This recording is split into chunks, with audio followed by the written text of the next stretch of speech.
Yes, folks, hello, welcome once again to MoDXtra Games and Collectibles. I'm Chris, this is my channel. Absolute pleasure to have you with me here today. And it's more G.I. Joe Classified series on the channel, folks. Yesterday at New York Comic Con, the Hasbro Action Brands panel took place, and then a follow-up Action Brands live stream. Well, it appeared to be a pre-recorded stream that they hit go on, but nonetheless, that stuff happened. We've got some new reveals, we've got some news on the reveals we received last week and earlier part of this week. Got some name-only reveals. There's stuff going on, so I've grabbed what I can, and let's have a chat about it. And first on the list, we've got this bad boy, the Cobra La Royal Guard Deluxe set.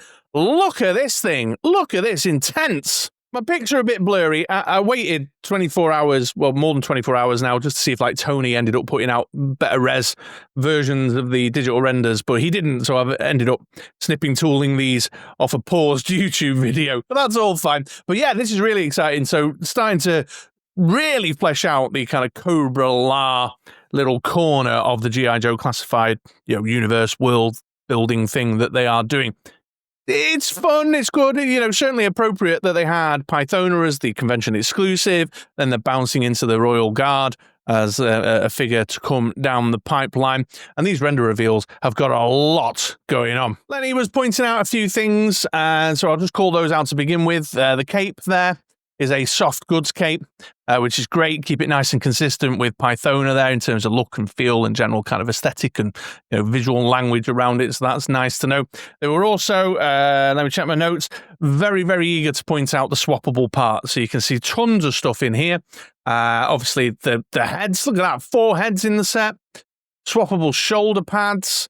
Got the bracelets with the blades on them there, and he mentioned in the after panel stream with BMAC that he wanted to have this kind of like Nemesis Immortal, the Cobra La sort of biotech kind of thing going on.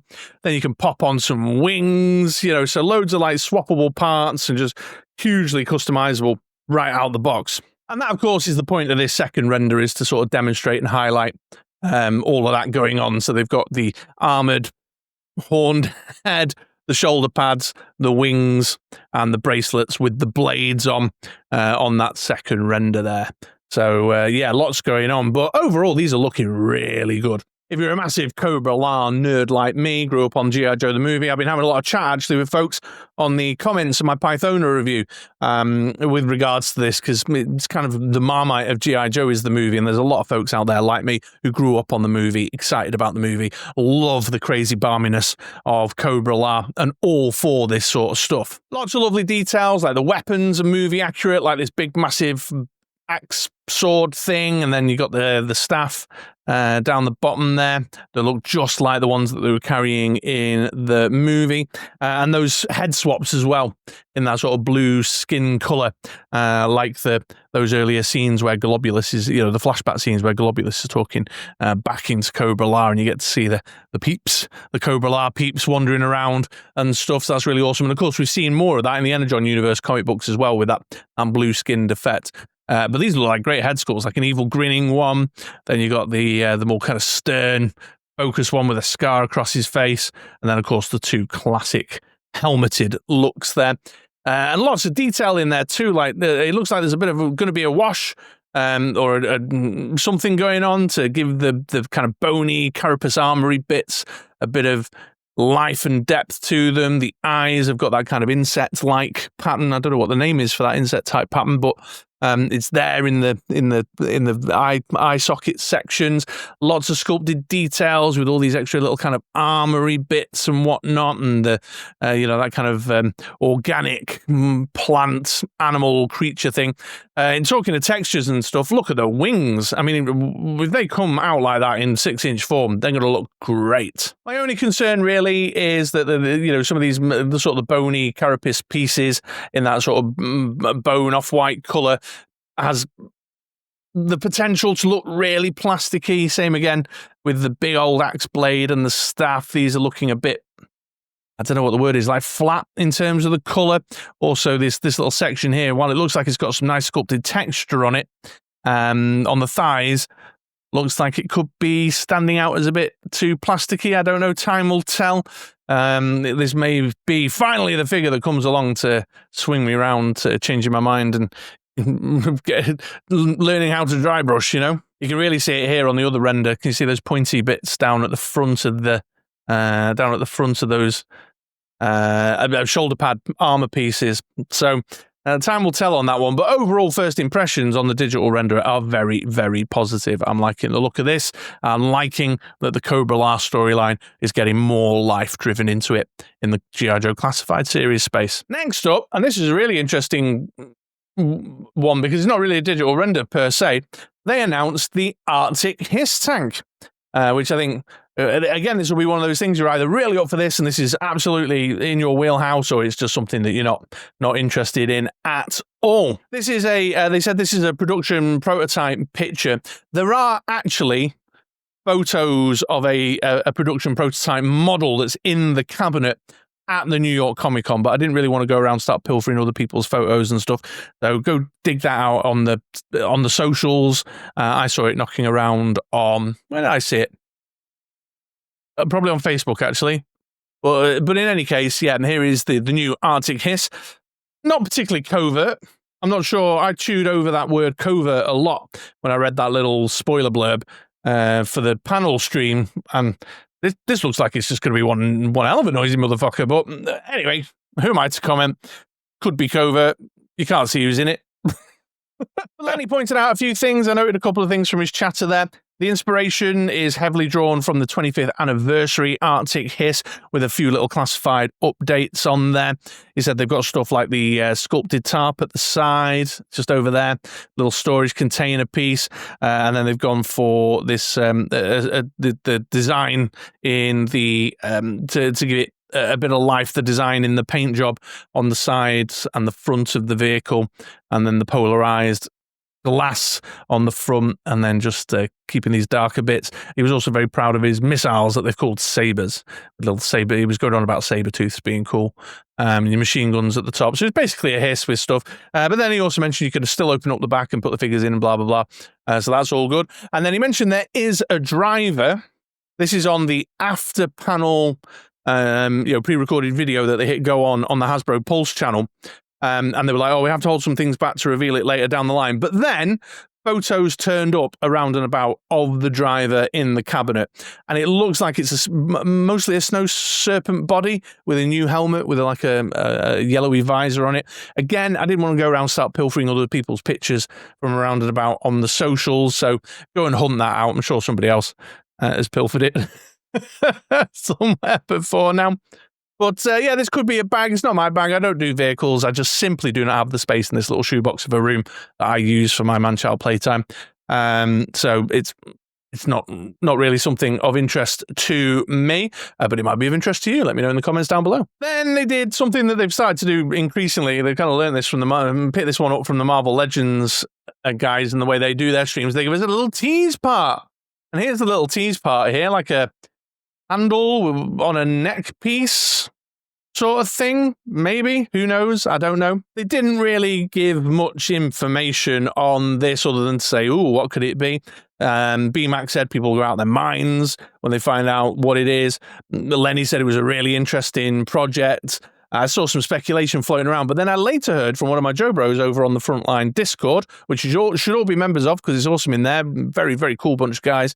Mentioned that they've heard somewhere else on the wind that it's a brand new character. So we're all trying to speculate and guess, drawing from our knowledge of G.I. Joe history and lore, that to only find that this isn't related to any of that stuff. So who knows? But get your guesses in. I've heard people guessing that it's got something to do with a creature companion, like a handle, a control handle or something for a big creature companion of some sort.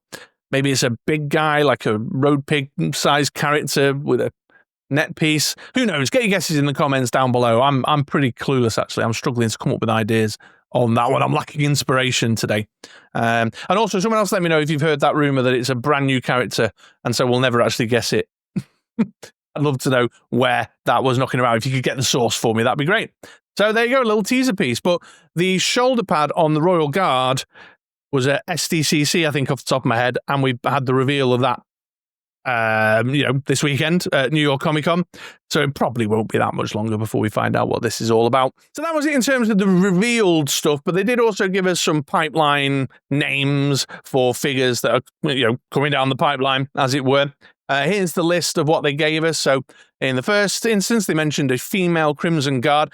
They actually said on the pre-recorded stream video, a new character.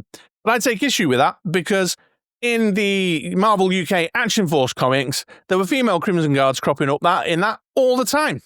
All the time. In fact, one of the very first stories in issue 1 had a female Crimson Guard in it. She was trying to blow up the Eiffel Tower with another male Crimson Guard. There's not a new character at all. But in any case, a cool idea, female Crimson Guard. Yeah, I'm all for it. I'd love for them to put a helmetless head swap in, like the female characters, the female Crimson Guards, the kind of undercover Crimson Guards that we saw in the Action Force comics for sure. I doubt they will. I just hope they don't quite go a little bit. They went in a bit of a weird and wonderful direction with the Valkyries, with all that weird gold color weaponry. That was in fact the reason why I didn't pick up the Valkyrie 2-pack. So I just hope they keep it kind of nice and steady and on course, and I'll be happy, because we definitely need more female characters, whether it be army builder characters or named characters in the line for sure. Then they mentioned Crazy Legs, this time in his original vintage classic red and grey uniform. Jokes about how covert that is abound, but this was expected, this was anticipated, that Crazy Legs, Ripcord, hopefully Wild Bill, and characters maybe like the new Baroness book in the Rattler, etc., we're all going to start coming out as mainline figures in their original colours or in vintage colours, just like the Cobra Commander did. And that pleases me, of course, because I'm someone who doesn't go in on HasLabs. So great to see a Crazy Legs coming in the line. And then finally, they were talking about the OG-13, and then they said Zap's coming. Zap's on his way, which will please those who are looking to wrap up the OG-13. And then again, in the pre-recorded video that they put out on Hasbro Pulse, BMAC had a throwaway comment that I noted down because I thought it might be meaningful to some people. He said, "We're going to be doing pretty good on OG-13 in 2026, with a little bit of a wink and nod in Lenny's direction. So, yeah, who's left now? Grand Slam and Short Fuse? No, was Short Fuse in the 2-pack with Steeler? Maybe. Anyway, we're nearly there. We're nearly there, folks, OG-13 fans. Now, I've got to admit, the OG-13 stuff sort of switched me off. I've not picked up the Hawk in MMS in the classic look uniform. I've not picked up I think it's Steeler and Short Fuse, isn't it? In fact, I've paid that little attention to the 2-pack. I can't even remember who's exactly in it.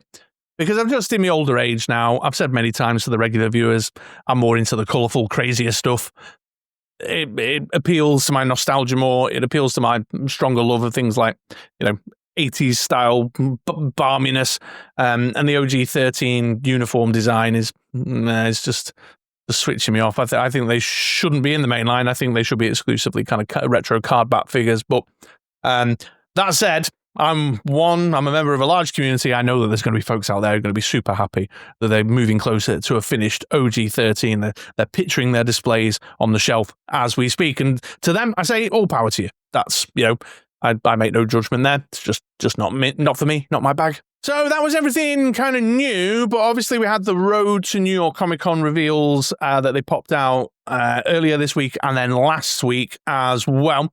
So we knew that there was going to be talk about the Mole Rat Stage 2, Lifeline, Hit and Run, Big Lob, and the Night Viper. As suspected, they had promo photos that they were showing of the figures for realsies, and again, in the cabinet on display out on the floor at New York Comic Con, they've got the figures out for realsies on display. And again, if you hit up the socials, there's photos knocking around. People who are attending the con are taking snaps of them there in the cabinets. And they're all looking good. Even the Mole Rat Stage 2, which is not my bag, I thought, yeah, all right, it looks okay. Looks good, looks fun. Shooting the Galaxy has got a lot to account for as the promo photo photographer, because it makes me waver on things that I thought I'd made my mind up on. That said, I'm still definitely not getting that Mole Rat Stage 2. But Lifeline, Hit and Run, Big Lob, and Night Viper, I'm all up for. Now, these all become available on Tuesday the 14th at 1 p.m. Eastern Time, is what they said, where all good action figures are sold, whatever that phrase is that they use. So only a couple of days, mark it in your calendars, schedule your break to go and take a dump, so that you make sure your phone's fully charged and all that, so you can get your pre-orders in. But the promo photos have started to leak through now, I think, as they've gone into the inboxes of retailers, so they can start setting up their web pages. So they'll be all over the place. We'll get a good look at them. My only observation, really, beyond what I mentioned in my 2 previous videos, looking at the renders themselves, is that we got to see a helmetless Lifeline, and I don't like Lifeline's hair. I think his hair looks too flat and stupid.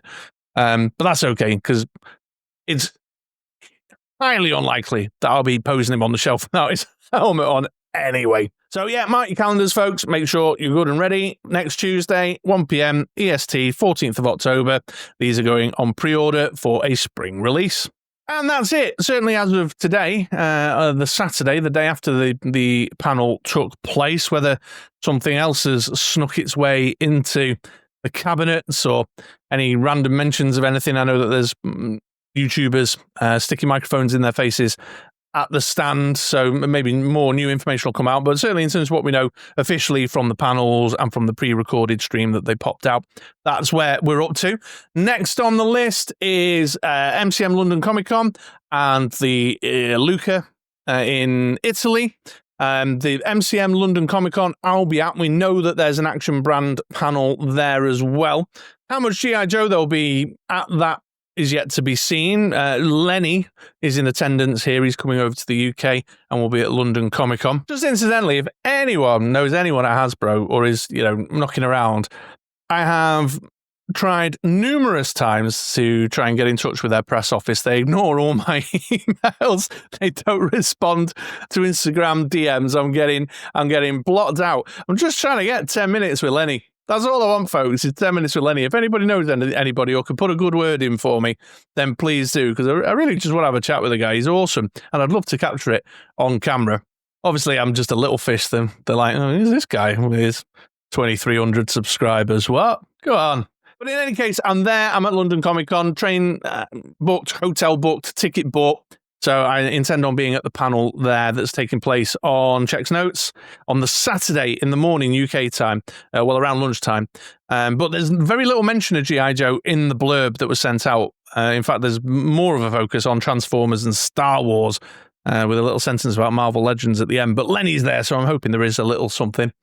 So we know that, and I have no idea what's going on at Lucca, so we'll see. So that's what's next on the list. That's weekend after next, so not long to wait there. But thanks for coming and hanging out. As always, drop your comments and thoughts down below. What are you thinking about this stuff? Did you like the promo photos and the real figure reveals of the wave of 5 that we knew were coming? What's your thoughts on the Royal Guard? What's your thoughts on the Hiss? Excited to see an original colour Crazy Legs or not?